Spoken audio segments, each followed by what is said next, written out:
nandun na ako. Lahat naman siguro tayo ganun eh. Huwag niya akuin na siya lang yung masama ang loob doon.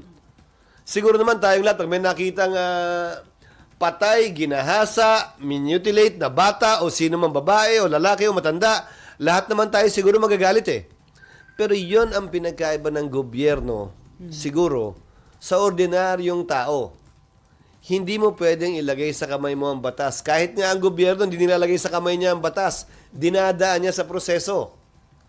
Again, a civilized government can do nothing less than provide an ensured due process to anyone and everyone. Gaano mang kasama, gaano mang kabigat sa dibdib natin. Dahil ulitin ko, hanggang hindi ikaw mismo yung inaakusahan ng mali, hindi mo mararamdaman yung bigat at kahalagahan nito.